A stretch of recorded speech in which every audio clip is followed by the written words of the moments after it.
Hello दोस्तों, मैं नयन कुमार आप लोगों का स्वागत करता हूं तथागत जीएस विद्या में। दोस्तों आज बात करेंगे दोस्तों 22 फरवरी का फर्स्ट शिफ्ट का एग्ज़ाम हुआ है आरआरबी एनटीपीसी का। उसमें जो जीके जीएस और करंट से रिलेटेड जो भी क्वेश्चन पूछे गए हैं उन क्वेश्चनों के बारे में हम लोग डिस्कस करेंगे। ठीक है, तो फर्स्ट शिफ्ट का है दोस्तों 22 फरवरी का। चलते हैं, शुरू करते हैं। सबसे पहला क्वेश्चन पूछा गया है दोस्तों, पूछा गया हुआ है मैडम क्यूरी को किस क्षेत्र में नोबेल पुरस्कार दिया गया था। इसमें 4 ऑप्शन दिए गए थे। जो सही ऑप्शन था दोस्तों वह विज्ञान के क्षेत्र में दिया गया था। बात करते हैं कि मैडम क्यूरी को विज्ञान के क्षेत्र में दिया गया है नोबेल पुरस्कार। इसमें 2 क्षेत्रों में दिया गया था दोस्तों। विज्ञान के 2 क्षेत्रों में कौन कौन से? भौतिकी और रासायनिक। भौतिकी के क्षेत्र में दिया गया था 1903 में इन्हें, और रसायन के क्षेत्र में दिया गया था 2011 में। ठीक है, तो नोबेल पुरस्कार भौतिकी में दिया गया था 2003 में, और रासायनिक के क्षेत्र में दिया गया था इन्हें 2011 में दिया गया था नोबेल पुरस्कार। ठीक है, तो सही ऑप्शन क्या होगा? मैडम क्यूरी को किस क्षेत्र में दिया गया था नोबेल पुरस्कार? तो विज्ञान के क्षेत्र में दिया गया था। ठीक है, अगला क्वेश्चन पूछा गया दोस्तों, पूछा गया है कि नमक सत्याग्रह कब प्रारंभ हुआ था। तो नमक सत्याग्रह कब प्रारंभ हुआ था? तो इसका सही ऑप्शन क्या होगा दोस्तों? 12 मार्च 1930 को नमक सत्याग्रह प्रारंभ हुआ था। बात करते हैं कि नमक सत्याग्रह का नेतृत्व किसने किया था? तो महात्मा गांधी ने किया था। ये कई बार एग्जाम में पूछा गया है दोस्तों कि नमक सत्याग्रह का नेतृत्व किसने किया था? तो महात्मा गांधी ने किया था।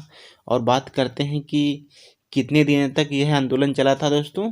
तो 14 अर्थात 24 दिनों तक यह आंदोलन चला था। कितने दिन तक? 24 दिन तक नमक सत्याग्रह यह प्रारंभ हुआ था। ठीक है, अगला क्वेश्चन पूछा गया है दोस्तों, ये क्वेश्चन पूछा गया है कि रेलवे बोर्ड के नए सीईओ किन्हें नियुक्त किया गया है। तो रेलवे बोर्ड के नए सीईओ किसे नियुक्त किया गया है दोस्तों? तो आपको पता होगा हाल ही में इन्हें इनकी नियुक्ति हुई है। तो यह विनोद कुमार यादव की जगह अब बनाया गया है सीईओ कौन? तो सुनीत शर्मा को रेलवे बोर्ड के सीईओ नियुक्त किए गए हैं। ठीक है, तो ऑप्शन क्या है सही? तो सुनीत शर्मा को रेलवे बोर्ड के नए सीईओ नियुक्त किया गया है। अब ये किनकी जगह है? तो विनोद कुमार यादव की जगह है। ठीक है, ये भी आपको याद रखना है। अगला क्वेश्चन पूछा गया दोस्तों, फ्रेंच ओपन 2020 तक सबसे ज़्यादा बार किसने खिताब जीता है फ्रेंच ओपन का? तो 2020 तक की बात हो रही है। सबसे ज़्यादा बार किसने जीते हैं? तो आपको पता होगा दोस्तों राफेल नाडाल। तो सही ऑप्शन क्या होगा? राफेल नाडाल जीते। कितने जीते हैं? तो यह 13 बार फ्रेंच ओपन इन्होंने जीता है। और बात करते हैं कि यह किस देश के खिलाड़ी हैं? तो यह स्पेन के खिलाड़ी हैं। कहाँ के? स्पेन के। तो पूछा जाता है कई बार कि कौन सा खिलाड़ी किस देश का है और किससे संबंधित है। ठीक है, तो राफेल नाडाल किस देश के हैं? तो स्पेन के हैं। कितनी बार जीते हैं इन्होंने? 13 बार जीता है 2020 तक के। ठीक है, और बात करते हैं कि 2020 का फ्रेंच ओपन किसने जीता है? तो राफेल नाडाल ने ही जीता है। बात करते हैं कि किनको हराया था इन्होंने? तो नोवाक जोकोविच को इन्होंने हराया था 2020 में। ठीक है, और बात करते हैं कि फ्रेंच ओपन का किंग किसे कहा जाता है? तो राफेल नाडाल को ही फ्रेंच ओपन का किंग कहा जाता है। क्या दोस्तों? किंग कहा जाता है राफेल नाडाल को। ठीक है, अगला क्वेश्चन पूछा गया हुआ है अनुच्छेद 161 में क्षमा दान का अधिकार किसे दिया गया है? तो आपको पता होगा दोस्तों कि अनुच्छेद 61 के तहत क्षमा दान की शक्ति किसे दी गई है? तो राज्यपाल को दी गई है। ठीक है, किसे दी गई है? तो राज्यपाल को दी गई है यह शक्ति। और बात करते हैं कि अनुच्छेद 32 के तहत किसे क्षमादान की शक्ति दी गई है? तो राष्ट्रपति महोदय को। किसे? राष्ट्रपति को। अब दोनों में अंतर क्या है दोस्तों कि अनुच्छेद 161 और अनुच्छेद 32।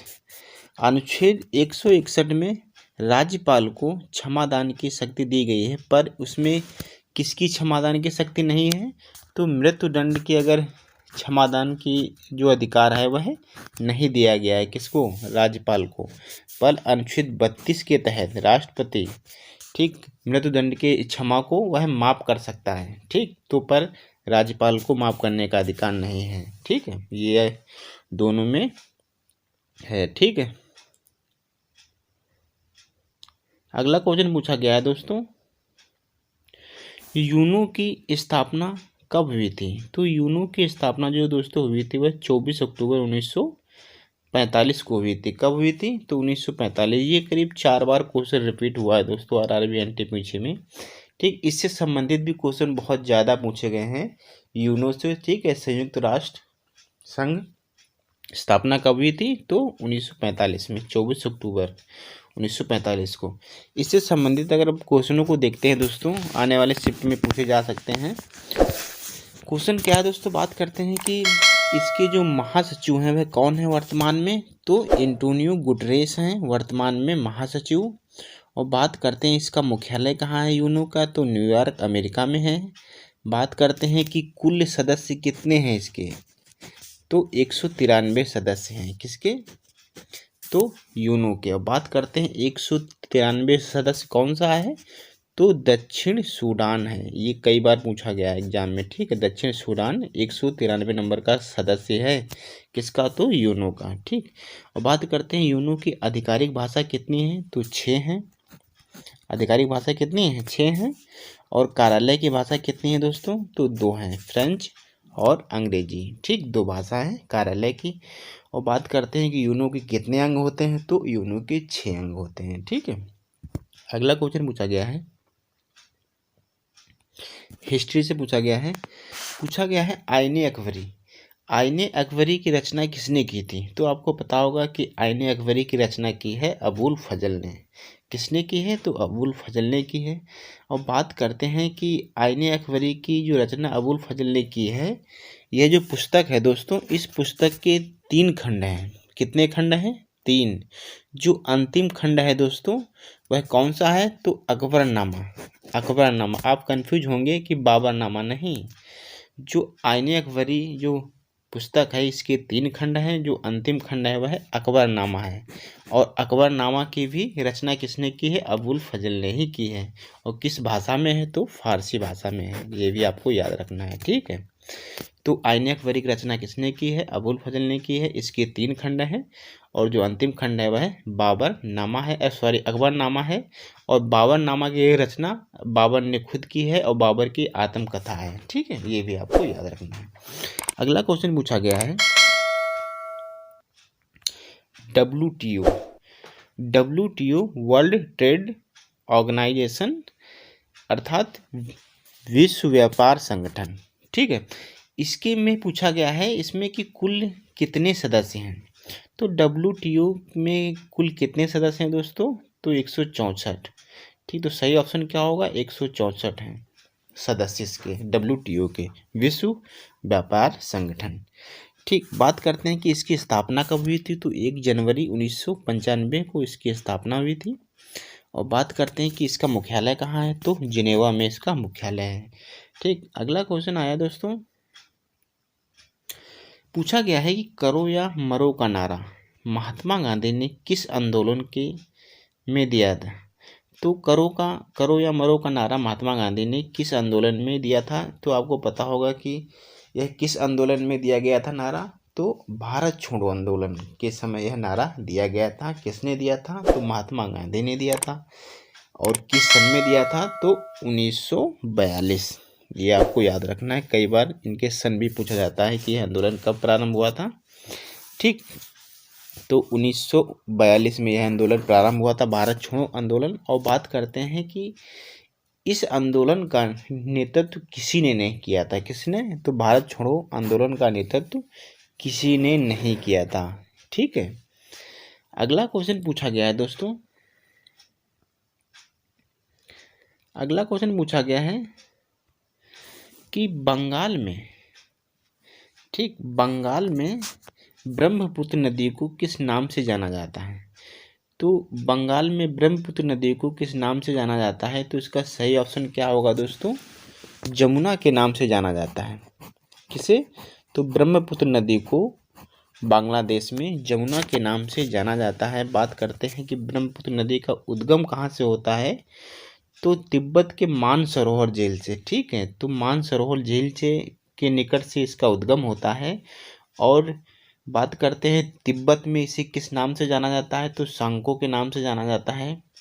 और जब ये भारत में असम में इसे किस नाम से जाना जाता है, तो असम में इसे ब्रह्मपुत्र के नाम से जाना जाता है, और बांग्लादेश में जमुना के नाम से।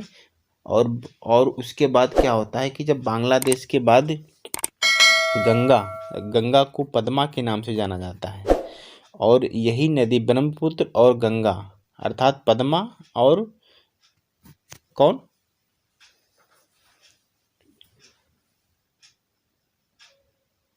यमुना। ठीक, पद्मा और यमुना दोनों बांग्लादेश से आपस में संयुक्त धारा बनाती हैं, और आगे चल के ये दोनों संयुक्त धारा मेघना के नाम से जाने जाती हैं। ठीक है, पद्मा एक धारा और एक धारा यमुना दोनों मिल जाती हैं तो एक संयुक्त धारा बनाती हैं जिसे मेघना के नाम से जाना जाता है।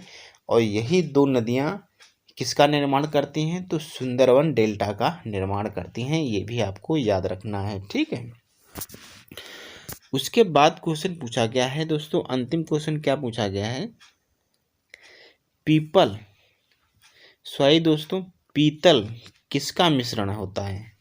ठीक है, तो पीतल होता है वह किसका मिश्रण होता है दोस्तों, तो तांबा और जस्ता का मिश्रण होता है। कौन, पीतल। तो ये भी क्वेश्चन रिपीट हुआ है दोस्तों। ठीक है, तो पीतल किसका मिश्रण होता है, तांबा एवं जस्ता का मिश्रण होता है। ठीक, पीतल। तो ये क्वेश्चन पूछे गए थे दोस्तों आरआरबी एनटीपीसी में फर्स्ट शिफ्ट में। ठीक है, तो उन्हीं क्वेश्चनों के बारे में हम लोगों ने डिस्कस किया। ठीक है दोस्तों, आपको अच्छा लगे तो कमेंट करके ज़रूर बताना। थैंक यू दोस्तों।